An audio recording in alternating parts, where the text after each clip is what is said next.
ಎಲ್ಲರಿಗೂ ನಮಸ್ಕಾರ.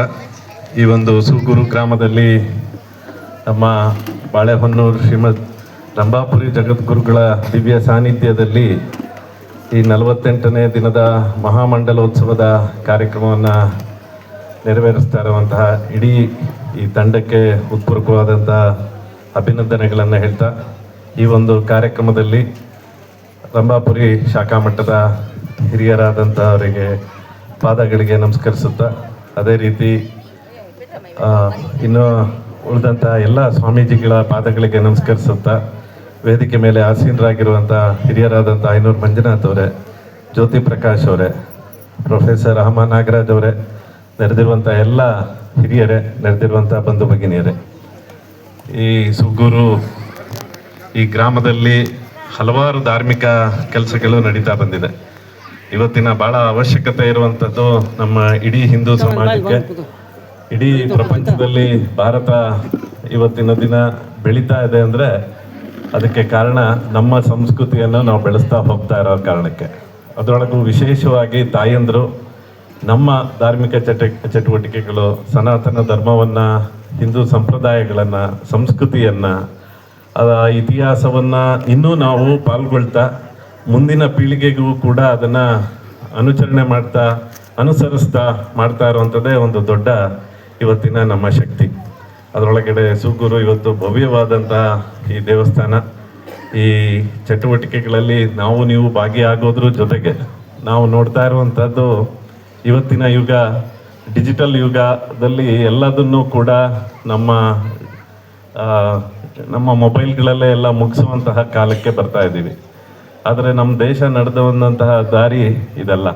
ಇದನ್ನು ನಾವು ಭಾಳ ಎಲ್ಲೆಲ್ಲಿ ಆಗುತ್ತೋ ಅಲ್ಲಿ ನಮ್ಮ ಮುಂದಿನ ಪೀಳಿಗೆಗೆ ಹೇಳುವಂಥದ್ದು ಭಾಳ ಅವಶ್ಯಕತೆ ಇದೆ. ಇವತ್ತಿನ ಮಕ್ಕಳಲ್ಲಿ ಬಳಕೆ ಆಗ್ತಾ ಇರುವಂಥದ್ದು ಬೇರೆ ಬೇರೆ ರೀತಿಯಾದಂಥ ಉಪಕರಣಗಳನ್ನು, ಅದರ ಜೊತೆಗೆ, ಯಾಕಂದರೆ ಅದನ್ನು ಬಿಟ್ಟು ಇವತ್ತು ಜೀವನ ಮಾಡದೇ ಇರುವಂಥ ಸ್ಥಿತಿಲಿದ್ದೀವಿ. ಆದರೆ ನಮ್ಮ ಸಂಸ್ಕೃತಿನ ಉಳಿಬೇಕು, ನಮ್ಮ ಇತಿಹಾಸವನ್ನು ಉಳಿಬೇಕು, ನಮ್ಮ ಈ ರೀತಿಯಾದಂಥ ಧಾರ್ಮಿಕ ಧರ್ಮದ ಆಧಾರಿತವಾದಂಥ ಚಟುವಟಿಕೆಗಳನ್ನು ಉಳಿಬೇಕು ಅಂದರೆ ನಾವು ಅವಾಗವಾಗ ಈ ಥರ ಪೂಜ್ಯ ಗುರುಗಳ ಸಾನ್ನಿಧ್ಯದಲ್ಲಿ ಅವರ ಆಶೀರ್ವಚನ ಮತ್ತು ಹಿಂದಿನ ಪೀಳಿಗೆಗೂ ಮುಂದೆ ಬರುವಂತಹ ಪೀಳಿಗೆಗೂ ಇರುವಂತಹ ವ್ಯತ್ಯಾಸಗಳನ್ನು ಇವತ್ತಿನ ಪೀಳಿಗೆಗೆ ಯಾವ ರೀತಿ ಹೇಳೋದ್ರ ಮೂಲಕ, ನಾವು ಮುಂಚೆ 1 ಗಂಟೆ ಭಾಷಣ ಮಾಡಿದ್ರೆ ಇವತ್ತಿನ ದಿನ ಮಕ್ಕಳು ಅದನ್ನು ಕೇಳಲ್ಲ. ಇವತ್ತು ಎಲ್ಲಿಗೆ ಬಂದುಬಿಟ್ಟಿದೆ ಅಂದರೆ 45 ಸೆಕೆಂಡಿಂದ 90 ಸೆಕೆಂಡ್ ರೀಲ್ಸಿಗೆ ಎಲ್ಲ ವಿಷಯಗಳನ್ನು ಅವ್ರಿಗೆ ಅರ್ಥ ಆಗುವಂಥ ಸ್ಥಿತಿಗಿದೆ. ನಾವೆಲ್ಲ ಭಾವನಾತ್ಮಕವಾದಂಥ ಸಂಬಂಧಗಳನ್ನು ಇಟ್ಟಿವಿ. ಈಗ ಇಂಟೆಲಿಜೆಂಟ್ ಕೋಶೆಂಟು ಜಾಸ್ತಿ ಆಗಿಬಿಟ್ಟಿದೆ, ಅವ್ರಿಗೆ ಸಿಕ್ಕಾಪಟ್ಟೆ ಇಂಟೆಲಿಜೆಂಟ್ ಇರುತ್ತೆ, ಆದರೆ ಭಾವನಾತ್ಮಕವಾದಂಥ ಸಂಬಂಧಗಳನ್ನು ಕಡಿಮೆ ಆಗ್ತಾ ಇದೆ. ಅಂದರೆ ಎಲ್ಲದನ್ನು ಬೆಳಿಗ್ಗೆ ಗುಡ್ ಮಾರ್ನಿಂಗು, ರಾತ್ರಿ ಗುಡ್ ನೈಟಲ್ಲೇ ಅವರ ಭಾವನೆಗಳನ್ನು ಹಂಚ್ಕೊಳ್ಳೋ ಅಂಥದ್ದನ್ನು, ಒಬ್ರಿಗೊಬ್ರಿಗೆ ಒಟ್ಟಿಗೆ ಎಲ್ಲಾರ ಕರ್ಕೊಂಡು ಹೋದ್ರು 4 ಜನ 4 ಮೊಬೈಲನ್ನು ಇಟ್ಕೊಂಡು ಕೂತಿರೋ ಅಂತಹ ಸ್ಥಿತಿಗತಿಗಳನ್ನು ನಾವು ನೋಡ್ತಾ ಇರ್ತೀವಿ.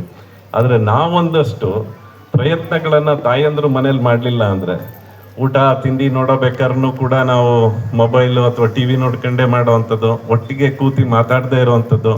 ಮತ್ತು ನಮಗೆ ಇವತ್ತಿನ ಸ್ಥಿತಿ ಏನಾಗಿದೆ ಅಂದರೆ, ನಮ್ಮ ಮಕ್ಕಳಿಗೆ ನಾವೆಲ್ಲ ಓದಬೇಕಾದ್ರೆ, ನಾವೆಲ್ಲ ಹುಡುಗರಿದ್ದಾಗ ತಂದೆ ತಾಯಿಗಳಿಗೆ ಒಂದಷ್ಟು ಅವ್ರು ಬಂದರೆ ಗೌರವ ಕೊಡೋದು ಅಥವಾ ಹೆದರೋ ಅಂಥದ್ದು ಅದೆಲ್ಲ ಇತ್ತು.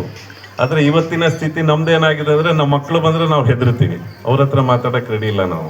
ನಾವು ಸ್ಥಿತಿ ಏನಿದೆ ಅಂದರೆ, ಅವ್ರಿಗೇನಾದ್ರು ಒಂಚೂರು ಹೇಳಿದ್ರೆ ಎಲ್ಲಿ ಮನಸ್ಸುಗಳು ನೋವಾಗುತ್ತೋ ಅಂತ. ಆದರೆ ನಮ್ಮ ಇತಿಹಾಸ, ನಮ್ಮ ಮನೆಯ ಪದ್ಧತಿಗಳನ್ನು, ನಮ್ಮ ದೇಶ ವಿಭಿನ್ನವಾದಂಥ ದೇಶ ನಮ್ಮ ಭಾರತ. ಆ ವಿಭಿನ್ನವಾದಂಥ ದೇಶ ಬರೇ ನಾವು ಹಬ್ಬ ಆಚರಣೆಗಳಲ್ಲಿ ಮಾತ್ರ ಮಾಡಿದ್ರೆ ನಮ್ಮ ದೇಶದ ಸಂಸ್ಕೃತಿ ಉಳಿಯೋದಿಲ್ಲ. ನಮ್ಮ ಪದ್ಧತಿ, ನಾವೇನೇನು ಪರಂಪರೆಯ ಆಧಾರಿತವಾದಂಥ ಚಟುವಟಿಕೆಗಳನ್ನು ಮಾಡ್ತಾ ಇದ್ವಿ ಊರುಗಳಲ್ಲಿ, ಗ್ರಾಮಗಳಲ್ಲಿ, ಅದನ್ನು ಮಾಡ್ಕೊಳ್ತಾ ಬರ್ತಾ ಇದ್ವಿ.